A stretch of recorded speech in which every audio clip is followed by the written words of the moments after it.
Good morning everyone. आज हम start करने वाले हैं क्लास 10th का एक्सरसाइज 1.1 जो कि है आपके रियल नंबर। स्टार्ट करने से पहले हमको ये जानना होगा कि एक्चुअल में रियल नंबर होते क्या हैं। तो हमने इसके प्रीवियस क्लासेस में क्लास 9th में हमने नंबर सिस्टम पढ़ा हुआ था। उस नंबर सिस्टम में हमने देखा, या सरल शब्दों में हम कह सकते हैं रियल नंबर उन सभी नंबर्स को कह सकते हैं जिनको कि हम नंबर लाइन पर रिप्रेजेंट कर सकते हैं। नेचुरल नंबर हो, चाहे वो आपका होल नंबर हो, चाहे प्राइम नंबर हो, चाहे आपका कंपोजिट नंबर हो, चाहे इवन हो, चाहे ऑड हो, सारे के सारे नंबर्स इसके अंदर आते हैं। बस कौन से नहीं आते हैं भाई?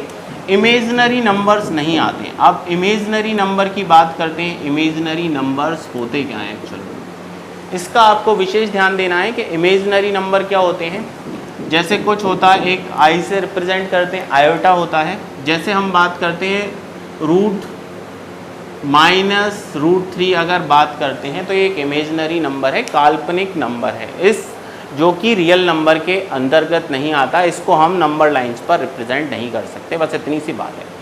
अब चूंकि हम बात कर रहे हैं क्लास 10th में एक्सरसाइज 1.1 की, तो इसमें इम्पोर्टेंट क्या है आपका, इसमें आपका यूक्लिड डिवीजन लेमा है। और सेकंड जो आपको डिस्कस करना है वो आपका है फंडामेंटल थ्योरम ऑफ एल्गोरिथम। ठीक है, इसको एक यूक्लिड डिवीजन एल्गोरिथम को आप कलन विधि कहते हैं। ठीक, ये आपको अच्छे से। और दूसरा जो हम फंडामेंटल थ्योरम ऑफ अर्थमेटिक को कहते हैं आधारभूत प्रमेय। बस ये हमको पता होना चाहिए। आज हम पढ़ रहे हैं यूक्लिड डिवीजन लेमा। एक्चुअल में है क्या वो सरल शब्दों में बोलें तो ध्यान से देखिएगा। एक पॉजिटिव इंटीजर a को किसी अनदर पॉजिटिव इंटीजर b से डिवाइड करने पर एक कोशिएंट आता है जिसको हिंदी में हम भागफल बोलते हैं, और इसके बाद इन सब के क्रम के बाद एक शेषफल आता है जिसको हम रिमाइंडर बोलते हैं, जिसको हम r से डिनोट कर रहे हैं। तो हमेशा हमको एक बात ध्यान देना है कि जो रिमाइंडर है वो हमेशा डिवाइज़र से छोटा होता है, और रिमाइंडर या तो 0 हो सकता है या 0 से बड़ा हो सकता है। तो इसको हम यहाँ पर समझते हैं कि ये क्या स्टेटमेंट बोल रहा है कि जो रिमाइंडर होगा वो या तो 0 के इक्वल होगा या 0 से बड़ा होगा। रिमाइंडर की बात कर रहे हैं तो या तो वो 0 के बराबर हो सकता है, इसको अभी हम समझेंगे एग्जाम्पल के थ्रू, या फिर हमेशा रिमाइंडर 0 हो सकता है या 0 से बड़ा होगा। और डिवाइज़र की बात कर रहे हैं, जो भाजक होता है वो रिमाइंडर से भी बड़ा होता है। तो ये आपका सिंपल सी बात कह रहा है कौन?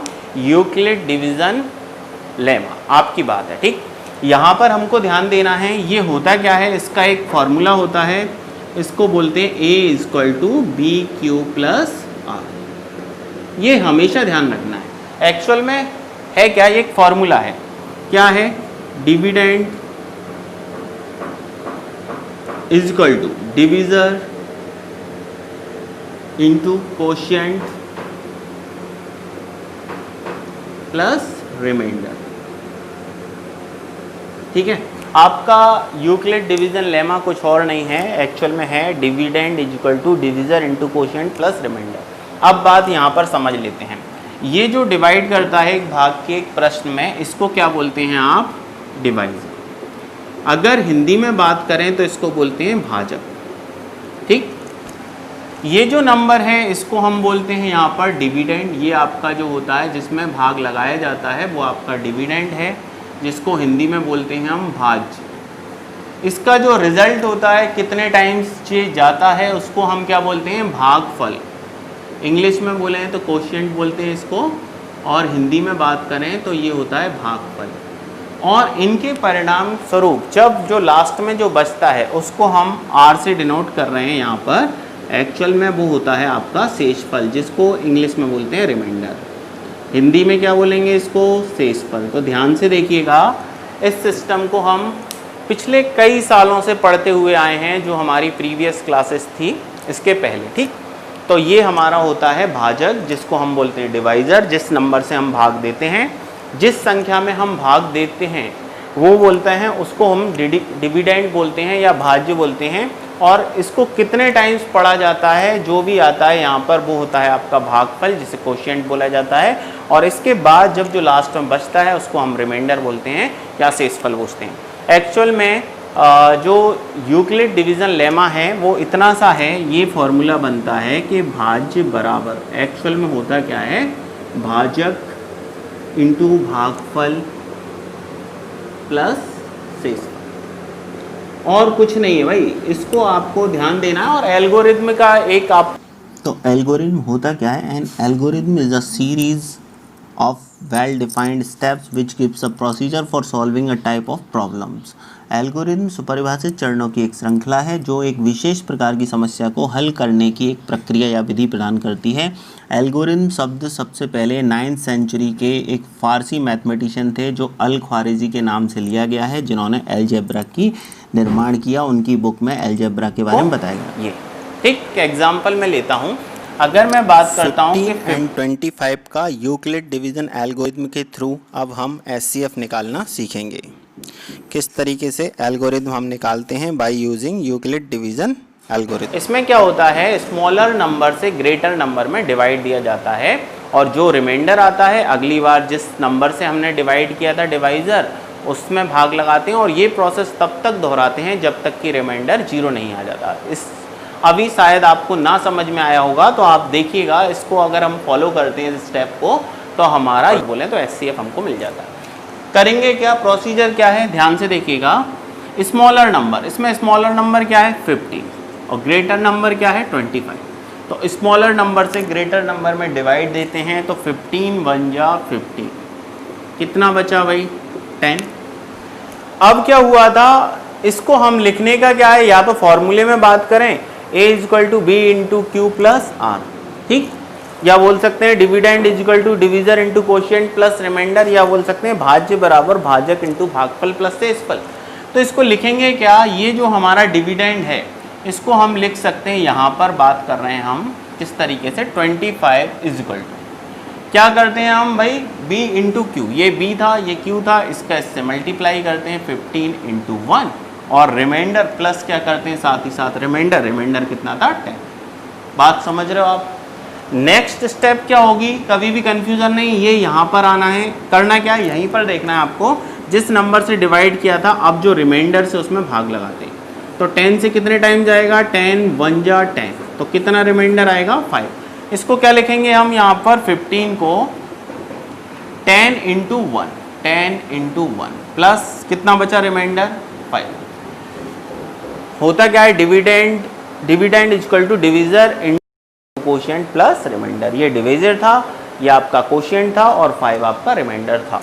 इसके बाद ये प्रोसेस कब तक करते हैं, जैसे अब 5 है, इसको अगर हम किससे डिवाइड करेंगे, 10 से, 10 डिवाइजर था ना, 5 2 टाइम्स जाएगा 10 से, अब कुछ भी नहीं बचेगा, जब भी रिमाइंडर कुछ नहीं बचता तो वही आपका, तो अब इसको कैसे लिखेंगे, ये यहाँ पर आएगा 10, अब 10 को क्या लिखेंगे 5 इंटू 2 और रिमाइंडर आया आपका 0, और जहाँ पर भी आपका रिमाइंडर 0 आ जाता है तो वही आपका एचसीएफ। तो अब आप तो ध्यान देंगे क्या स्टेप है, एक बार सरल शब्दों में समझें।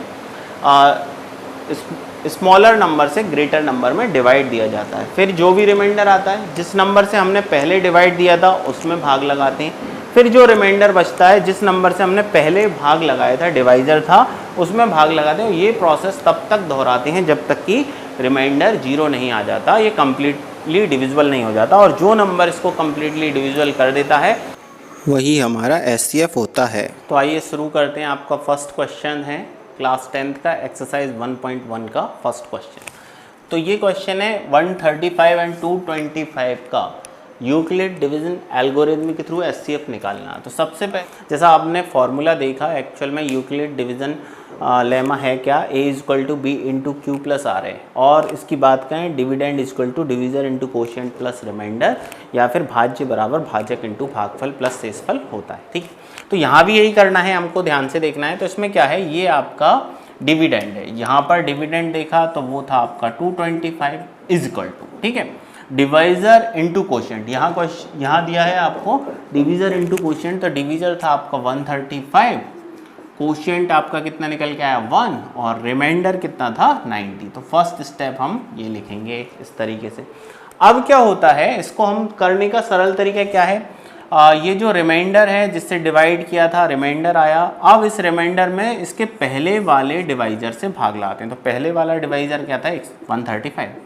अगर हम डिवाइड करते हैं 90 में 135, 90 से 135 को डिवाइड करते हैं तो 91 जा 90, कितना रिमाइंडर आया भाई?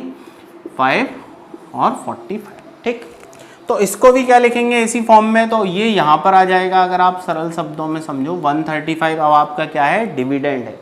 तो डिविडेंड इज इक्वल टू क्या होता है? Divisor into quotient plus remainder. तो डिवीजर था 90, कोशेंट था आपका 1 और रिमाइंडर क्या आया था भाई? 45। ठीक, समझ में आया सेकंड स्टेप। अब क्या होता है? लास्ट में इसको इधर आ जाना है, यानी ये 45 रिमाइंडर इसके प्रीवियस जो डिवाइजर था उससे हम डिवाइड करते हैं। तो 45 को किससे डिवाइड करेंगे भाई? 90 से। तो 45 को 90 से डिवाइड करते हो तो 2 टाइम्स जाएगा, कुछ भी नहीं बचेगा। जब भी हमारा रिमाइंडर कुछ भी नहीं बचता तो वही हमारा HCF होता है। इसको हमको समझना है। यूक्लिड डिवीजन लेमा के थ्रू हम HCF फाइंड करते हैं। ठीक, तो अब हमारा यहाँ कुछ नहीं बच रहा, तो इसको क्या लिखेंगे? डिविडेंड हमारा क्या है? 90, या ये समझते जाइए आप, ये यहाँ आता है, ये यहाँ आएगा।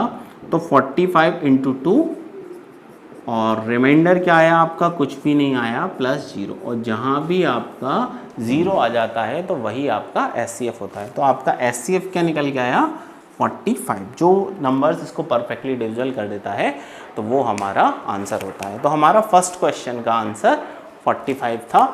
यानी कि हम ये कह सकते हैं कि 135 और 225 को 45 एक ऐसा नंबर है जिसके द्वारा ये दोनों नंबर परफेक्टली डिविजिबल होंगे। तो होपफुली आपको समझ में आया। तो क्या था? स्मॉलर नंबर से ग्रेटर नंबर में डिवाइड देना है, फिर जो रिमाइंडर आएगा उसका प्रीवियस जो नंबर जिससे डिवाइजर जिससे भाग लगाया था उसमें डिवाइड करते हैं, फिर जो रिमाइंडर आता है अगेन हम प्रीवियस वाले नंबर जो कि डिवाइजर था उससे भाग लगाते हैं। और ये प्रोसेस तब तक दोहराते हैं जब तक कि कम्प्लीटली डिविजिबल नहीं होता। और ये हम इस फॉर्म में लिखते हैं, A equal to B into Q plus R. ये वाली टर्म आपकी A होती है, ये B होती है, ये Q होती है और ये R होती है। बस इतना सा हमको ध्यान रखना है। ठीक, तो चलिए अगला क्वेश्चन आप खुद करेंगे। अब नेक्स्ट क्वेश्चन जो फिर से मैं बता रहा हूँ उसी तरीके का है, बस प्रोसीजर यही रहेगा। डिजिट्स कुछ ज़्यादा हैं तो कोई दिक्कत वाली बात नहीं है, यही स्टेप दोहराना। ठीक, अब करते हैं 867 और 255 का जो अगला क्वेश्चन जब आपको करना है तो स्मॉलर नंबर से बिगर नंबर में डिवाइड करना है। तो स्मॉलर नंबर क्या है? 255, ग्रेटर नंबर क्या है? 867। अगर हम डिवाइड करेंगे तो कितने टाइम जाएगा? तो 255 3 जा होता है आपका 765। 7 में से 5 गया 2 तो 102 आएगा। क्लियर? तो इसको हम कैसे लिख सकते हैं? डिविडेंड इज इक्वल टू, तो 867 ये हमने पढ़ा है A equal to B into Q plus R के फॉर्म। ठीक, 867 आपका डिविडेंड है। Dividend is equal to divisor into quotient. तो डिवाइजर था आपका B 255 इंटू कोशेंट आपका था 3 और रिमाइंडर प्लस रिमाइंडर आपका निकल के आया 102। समझ में आया इस स्टेप को? पूरे मार्क्स आपको ऐसे ही मिलने हैं। अब अगली बात क्या करते हैं हम? इस जो रिमाइंडर है इसके प्रीवियस वाले डिवाइजर से भाग लगाते हैं। ये जो शेषफल है उसमें पहले वाले भाजक से भाग लगाते हैं। तो कितनी बार जा सकता है भाई? ये 2 टाइम्स, 102 इंटू 2 तो 204 होता है भाई। तो इसको फिर यहाँ पर लिखेंगे यार 255। अब डिविडेंड है, अगला जो डिविडेंड है वो 255 है। तो डिवीज़र इंटू कोशिएंट तो 102 इंटू 2 प्लस जो रिमाइंडर जो बच के आ रहा है वो आपका है 51। ओके, प्लस क्या लिखेंगे? ये जो 51 रिमाइंडर बच रहा है इसका पिछले वाले डिवाइजर से भाग लगाते हैं, इसके पहले वाले भाजक से भाग लगाते हैं। तो 51 2 जा होता है 102, कुछ भी नहीं बच रहा। जब भी रिमाइंडर 0 आता है वही हमारा HCF होता है। तो हम इसको क्या लिखेंगे? अब है हमारा डिविडेंड है 102 और क्या है? Divisor into quotient. हमारा जो सेकंड क्वेश्चन है वो ये है, so that any positive odd integers is of the form 6q + 1 और 6q + 3 और 6q + 5 where q is some integers. तो क्वेश्चन बड़ा सिंपल है। हमको ये दर्शाना है, हमें ये दर्शाना है कि कोई धनात्मक विषम पूर्णांक 6q + 1 6q + 3 और 6q + 5 की फॉर्म में हो सकता है।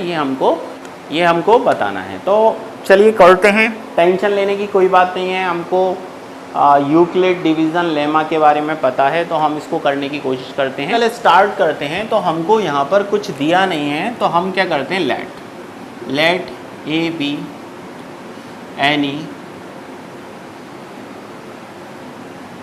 पॉजिटिव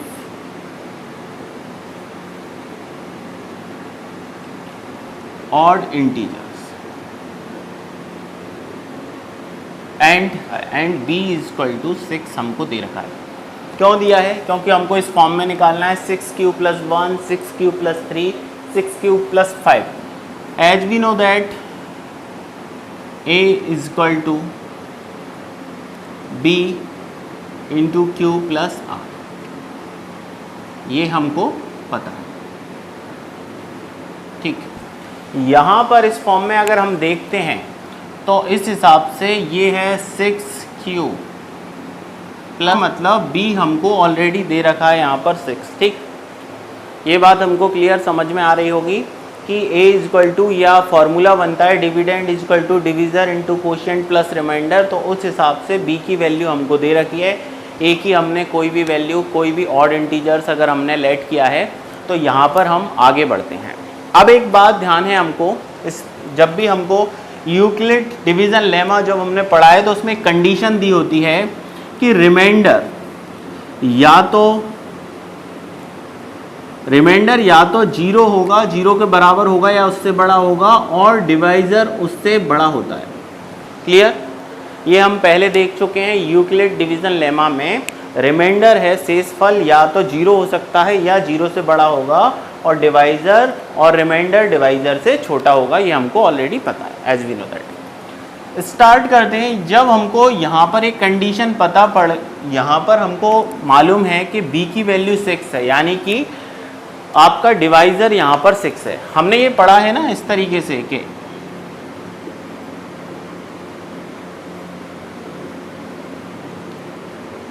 ठीक, अगर हमको यहाँ ये मालूम पड़ गया कि b की वैल्यू 6 है, तो हम ये जानते हैं कि रिमाइंडर तो 6 से कम होने वाला है। तो अब रिमाइंडर क्या हो सकता है, जिस बात करते हैं, अब हम रिमाइंडर की बात कर रहे हैं। तो रिमाइंडर आइदर 0 हो सकता है, या 1 हो सकता है, या 2 हो सकता है, या 3 हो सकता है, या 4 हो सकता है, या 5 हो सकता है।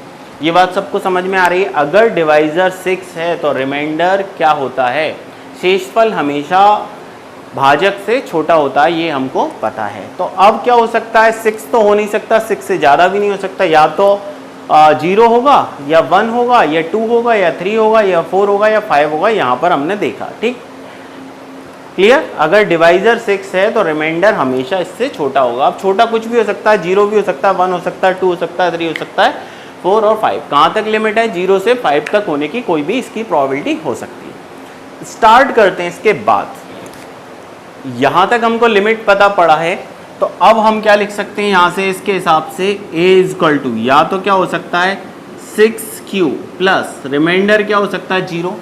यही फॉर्मूला है ना, b into Q plus r। तो भाई b तो हमको 6 दे रखा है, q के बारे में नहीं पता, लेकिन रिमाइंडर या तो 0 हो सकता है, या क्या हो सकता है, और या a is equal to 6q plus, या 1 हो सकता है रिमाइंडर। ये क्लियर?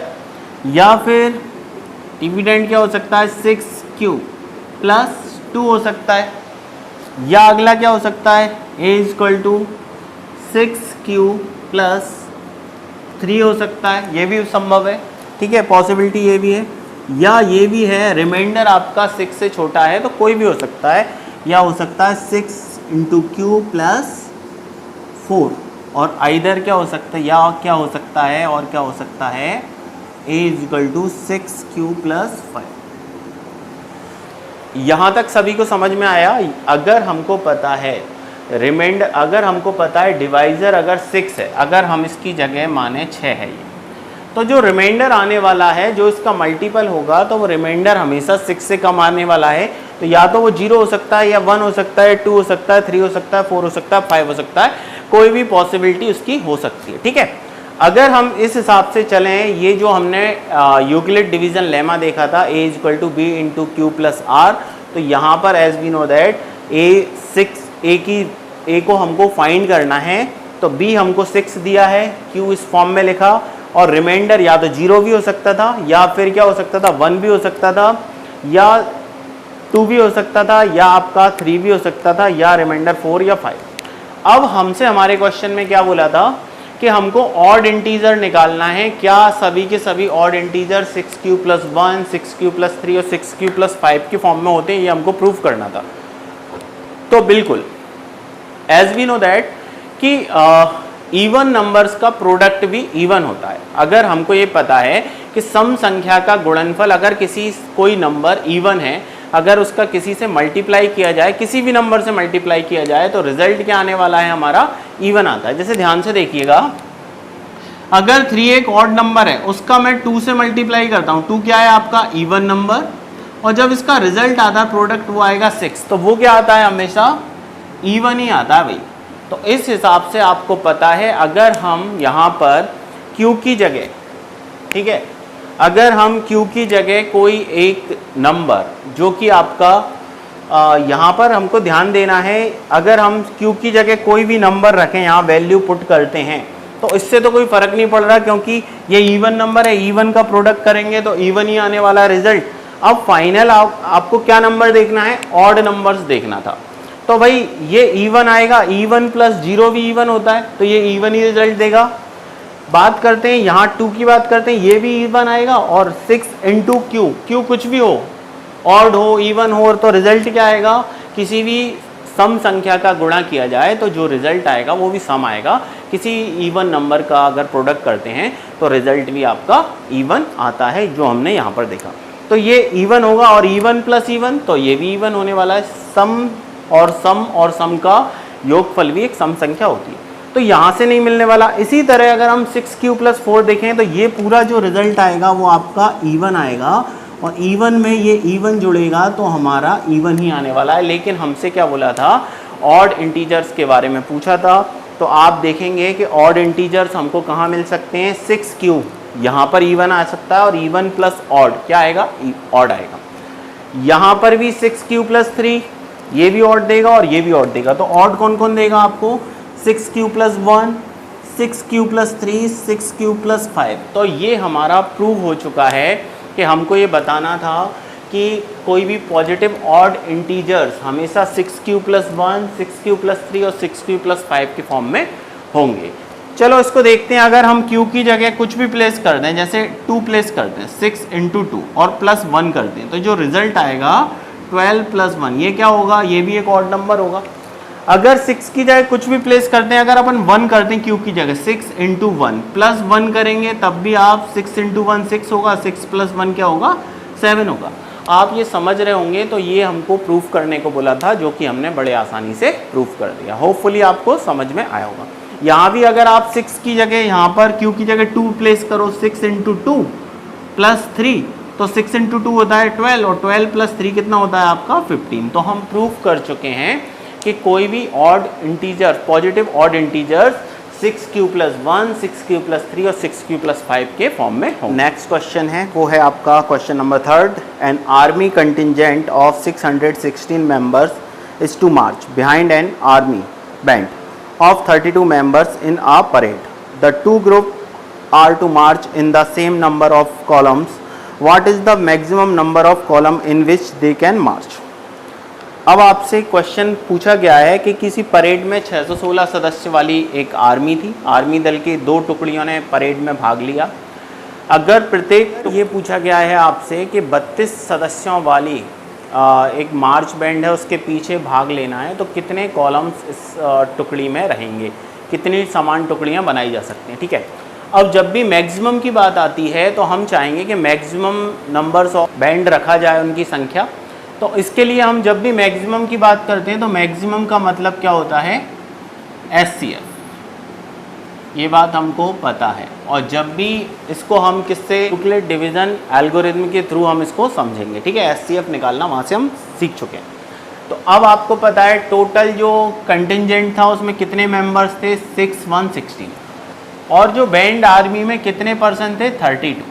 तो जब भी हमको ये पता है, इस तरीके का कुछ भी दिया हो, और मैक्सिमम के केस में जब हमको मैक्सिमम फाइंड करना है तो हम क्या करते हैं, उसका SCF निकालते हैं। और SCF हम यूक्लिड डिवीज़न एल्गोरिथम के थ्रू निकालेंगे। देखिए क्या करेंगे, करते क्या है, प्रोसीजर क्या है हमारा, बड़े वाले नंबर में छोटे वाले नंबर से भाग देते हैं। तो भाई 32 1 जा 32, 32 एकम 32, क्लियर। 11 में से 2 गया तो 9 आएगा, 11 में से 2 जाएगा तो 9 आएगा, और 5 में से 3 जाएगा तो 2 आएगा। अब हम 6 और ले लेते हैं, ठीक। अब 32 9 जा, देखा हमने यहाँ पर तो पहला केस क्या बना, ठीक, 32 9 जा 9 इंटू 2 80 और 20 288, ठीक है। जब हम इसको लेस करेंगे तब कितना आने वाला है भाई, 6 8 आ गया और 80 आएगा, और 8 से हम किसको ब्रेक करेंगे, 32, ये बात। तो इसको हम यूक्लिड डिवीज़न लेमा के थ्रू समझेंगे, a equal to B into Q plus R के थ्रू, ठीक। तो यहाँ हम लिख सकते हैं 32 616 जो कि आपका डिविडेंड है, उसको क्या लिख सकते हैं, 32 इंटू 19, ठीक। और प्लस में रिमाइंडर कितना बच रहा है भाई, इसको हम इस फॉर्म में लिख सकते हैं 32 इंटू 19 प्लस 8, और इस 8 से ये 32 परफेक्टली डिविजिबल होने वाला है 4, और अब कुछ भी नहीं बचेगा। और जब भी जो नंबर परफेक्टली डिविजिबल कर देता है तो वही आपका एचसीएफ होता है। तो आपको होपफुली समझ में आया होगा, ठीक है। मैक्सिमम के केस में हम हमेशा एचसीएफ की बात करते हैं, और एचसीएफ का प्रोसीजर क्या रहता है यहाँ पर हम ध्यान देंगे। तो इस ऑर्डर में लिया तो ये लिया 32 1 जा 32, लेस किया तो 296, और 9 टाइम्स 288, 8 बचेगा, 8 को 32 परफेक्टली कट कर देगा। तो जो नंबर परफेक्टली कट करता है वही एचसीएफ होता है और वही मैक्सिमम होता है। यहाँ इस तरीके से लिख सकते थे हम 32 को 8 इंटू 4, और जब भी रिमाइंडर 0 आता है तो जो नंबर इसको डिवाइड करता है वही आपका एचसीएफ होता है। और एचसीएफ हाईएस्ट अगर हमको उन कंटिंजेंट को मैक्सिमम नंबर्स की टुकड़ियों में बांटना था तो कितनी कॉलम्स बन सकते थे, 8 कॉलम बन सकते थे। तो फाइनल जो आंसर होगा हमारा वो 8 कॉलम में 32 मेंबर्स की जो बैंड है। ग्रुप 4 नंबर का क्वेश्चन है जो कि है use Euclid division lemma to show that the square of any positive integer is either of the form 3m और 3m + 1 for some integers m। अब हमको हिंट दे रखी है यहाँ पर कि let x be any positive integer then it is of the form 3q + 1 और 3q + 2। Now square each of these and show that they can be rewritten in the form of 3m और 3m + 1। अब चूंकि हमको ये questions दिया हुआ है और हमको इसको प्रूफ करना है, हमको एक कंडीशन दे रखी है कि जो पॉजिटिव इंटीजर्स हैं वो हमको किस फॉर्म में दिए हैं, 3q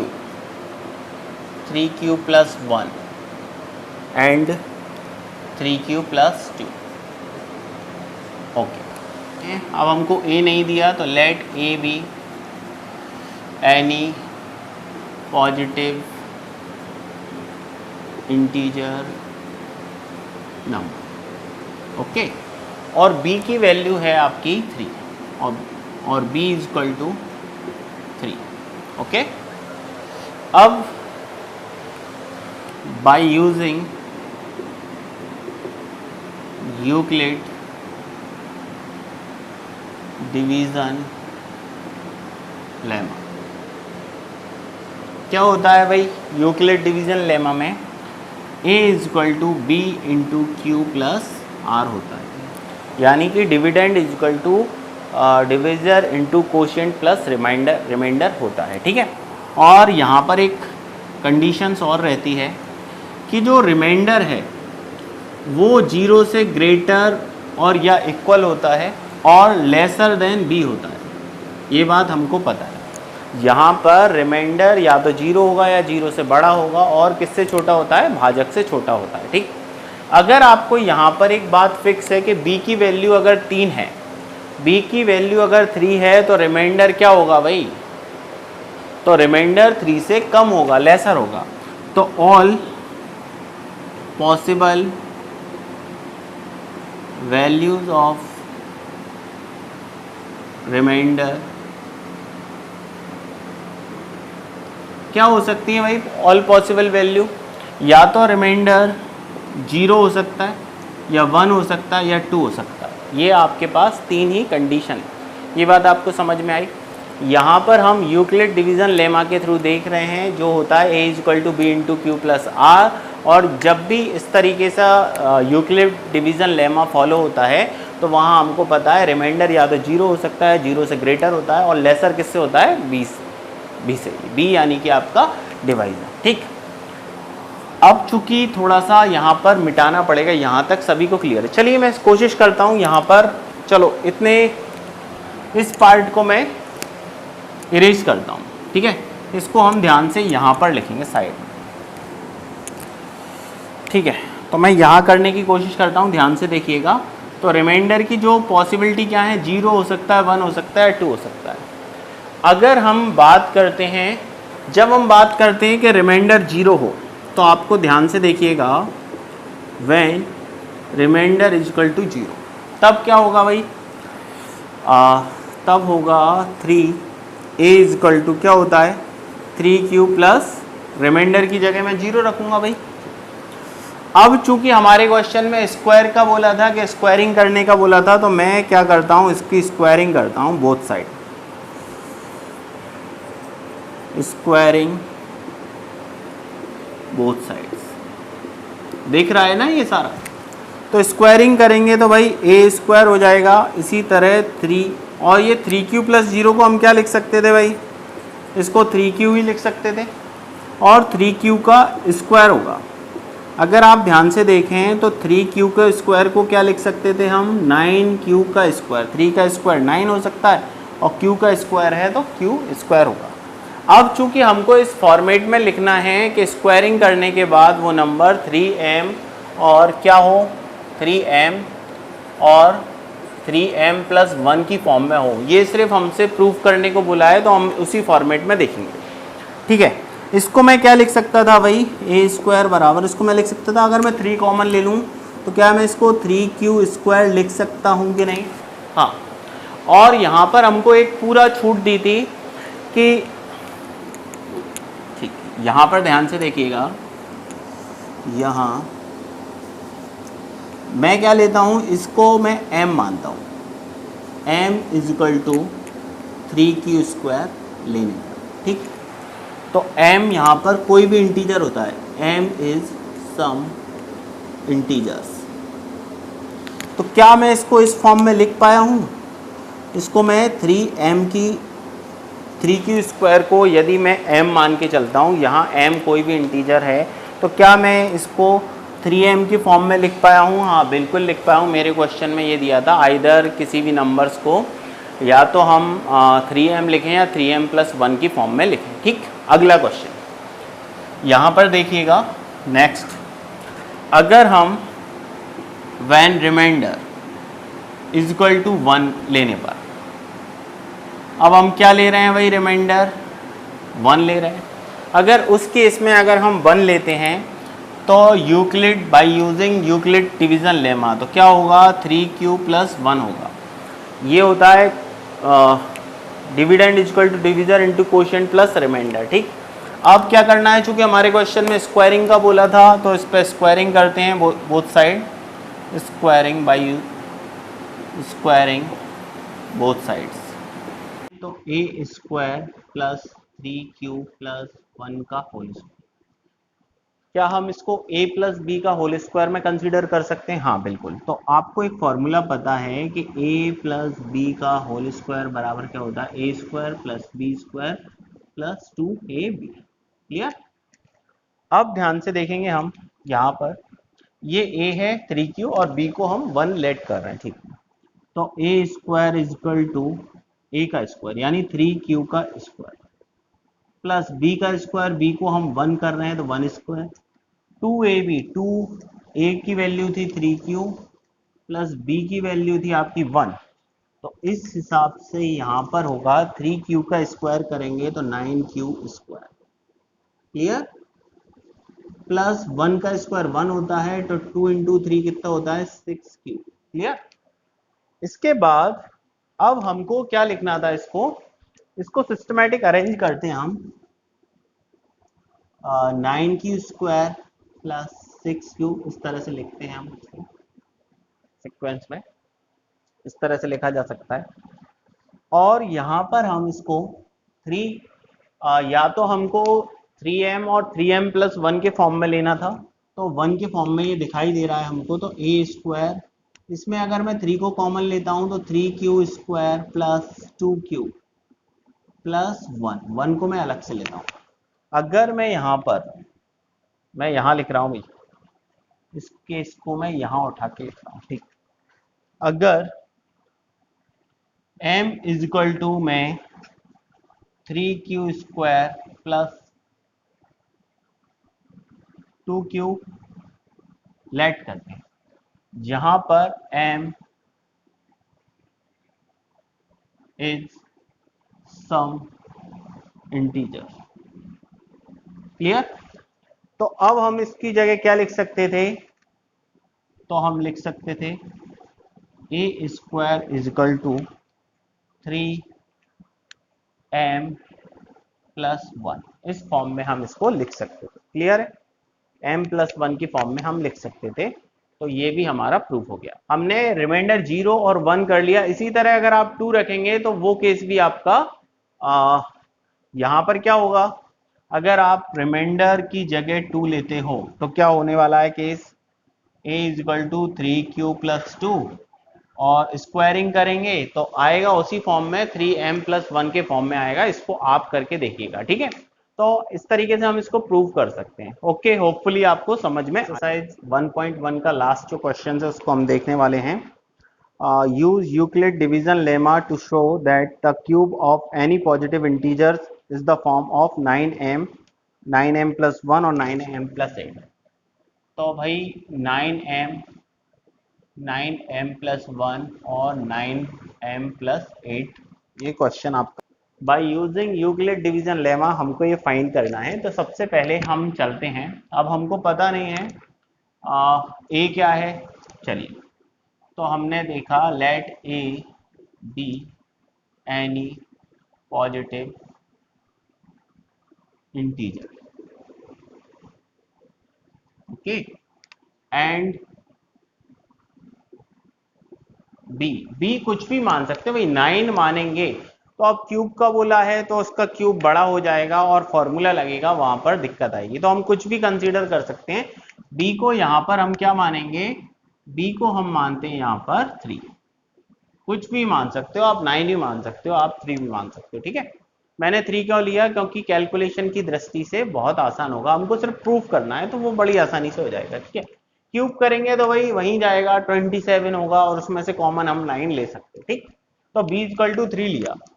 अब by using Euclid division lemma, actual में है क्या ये, a is equal to B into Q plus are है।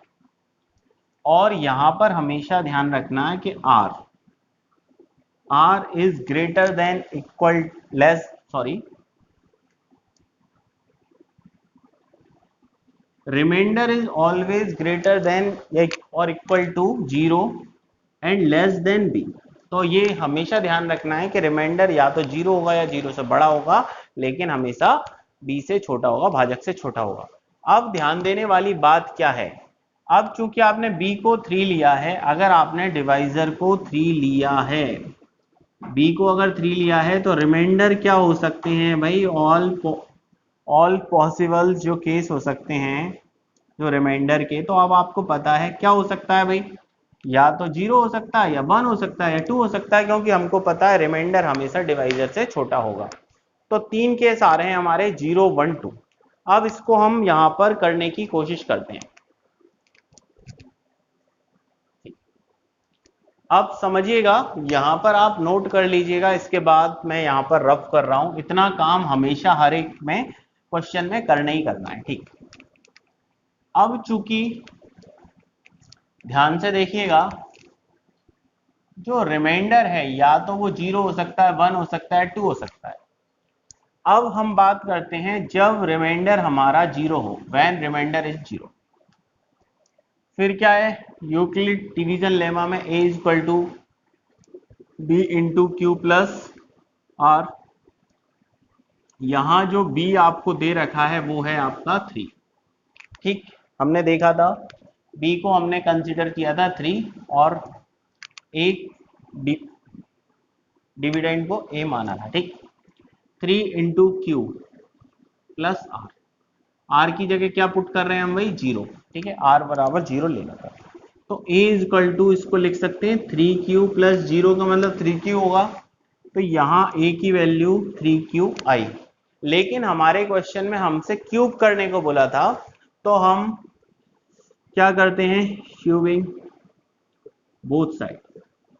ठीक, अगर हम क्यूब करते हैं बोथ साइड तो यहाँ पर a cube is equal to 3q का क्यूब।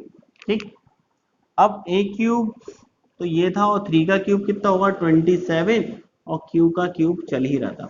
लेकिन हमसे हमारे क्वेश्चन में क्या बोला था, या तो 9m आए या 9m प्लस आए या 9m प्लस 8 आए। तो भाई हम इसमें क्या कॉमन ले सकते हैं, 9 कॉमन ले सकते हैं, इसको ऐसे लिख सकते थे 3q का होल क्यूब। क्लियर। अब चूंकि इसको हम यहां पर लिख सकते हैं, इसको हम m ले रहे हैं, m is equal to 3q का क्यूब लेने पर। ठीक, here m is some integers.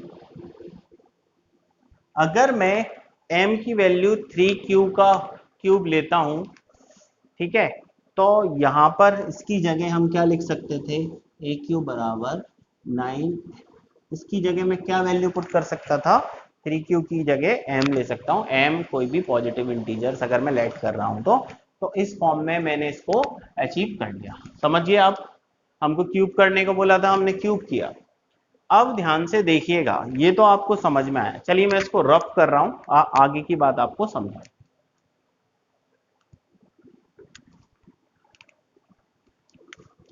चलिए, अगर b इक्वल टू 3 है, डिवाइजर 3 है, रिमाइंडर 0 ले चुके, तो अब हम रिमाइंडर क्या लेंगे, 1। जैसे ही हमने रिमाइंडर 1 लिया तो फॉर्मूला क्या होता है, a equal to B into Q plus R.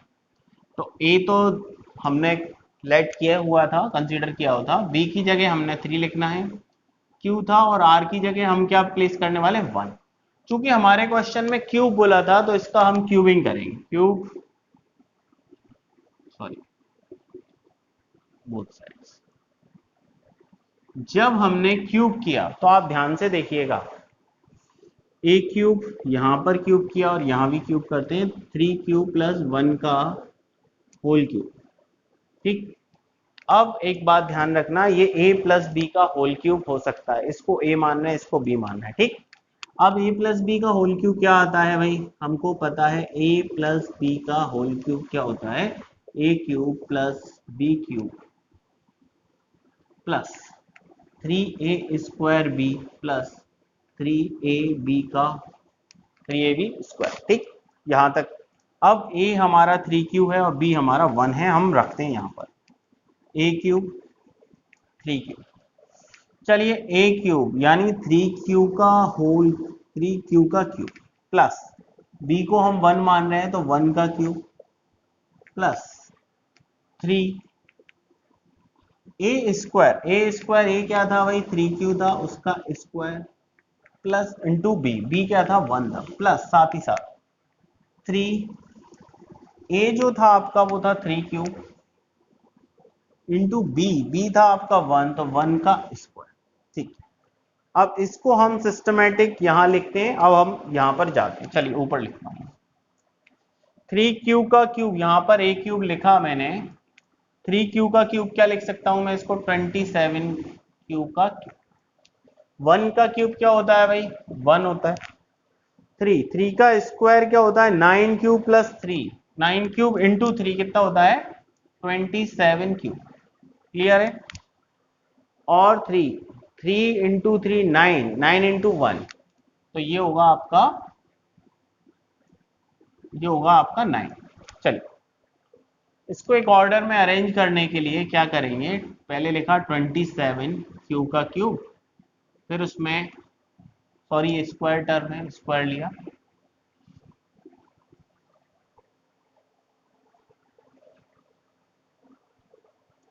ठीक, सब सही है। 27 क्यू स्क्वायर प्लस 9 प्लस 1। अब यहाँ पर हमने क्या कॉमन ले लिया, 9 ले लिया कॉमन। इसको क्या लिख सकते हैं हम, 3 क्यू का क्यूब, 9 इंटू 3 27 होता है, प्लस 27 लेना है तो 3 का क्यू का स्क्वायर था, 9 into 3 27 Q square into 1 plus 1। Clear. अब मैं क्या लिख सकता था यहाँ पर, मुझे 9m प्लस 1 के केस में दिखाई दे रहा है, तो यहाँ m की value m is equal to, क्या मैं ऐसे लिख सकता हूँ, 3q plus 3q square plus 1।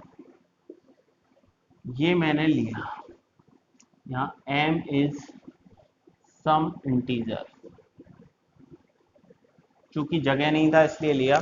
तो क्या मैं इसको इस फॉर्म में लिख सकता था, ए क्यू इज इक्वल टू 9, इस पूरे की जगह क्या मैं m लिख सकता हूँ, m लिखा प्लस 1। क्या मैं इस फॉर्म में लिख सकता था इसको, 9m प्लस 1 के फॉर्म में। अब 9m प्लस 8, जैसे ही आप रिमाइंडर की वैल्यू 2 रखेंगे तो अब अगला आने वाला है 9m प्लस 8, वो आप इजी वे में कर सकते हो। करेंगे आप यही, तो ये आपको पता है डिवाइजर से हमेशा रिमाइंडर छोटा होता है, और रिमाइंडर या तो 0 हो सकता है या फिर उससे छोटा होता है। समराइज करा दूं, इस यूनिट में हमने पढ़ा है यूक्लिड डिवीजन लेमा। वो क्या होता है, a equal to B into Q plus r. जब आप ये चीज समझेंगे रियल नंबर में, आपका 1.1 जो एक्सरसाइज है वो कंप्लीट हो गई है। इस चीज को आपको समझ में आया होगा। रियल नंबर क्या होता है, वे सारे के सारे नंबर जिनको हम नंबर लाइन पर रिप्रेजेंट कर सकते हैं उनको हम रियल नंबर कहते हैं। रियल नंबर में सभी कुछ आता है, ठीक है। होपफुली आपको ये अच्छा लगा होगा। अब से हम नए सिलेबस के अकॉर्डिंग सारे क्वेश्चंस करने वाले हैं, तो जो भी लोग आज जिसने फर्स्ट लेसन देखा है, इसी तरह आगे भी सारे क्वेश्चन नए सिलेबस के अकॉर्डिंग आएंगे, जो कि आपके 21 जो आपका ये सेशन होने वाला है उसके अकॉर्डिंग सारे के सारा आपका पूरा सिलेबस मैं आपको तैयार कराऊंगा। तो प्लीज जो भी आप इसको देखें, अगर आपको समझ में आता है तो आप प्लीज सब्सक्राइब करें, लाइक करें और शेयर करें ज़्यादा से ज़्यादा, जिससे ज़्यादा से ज़्यादा लोगों को इसका बेनिफिट हो सके।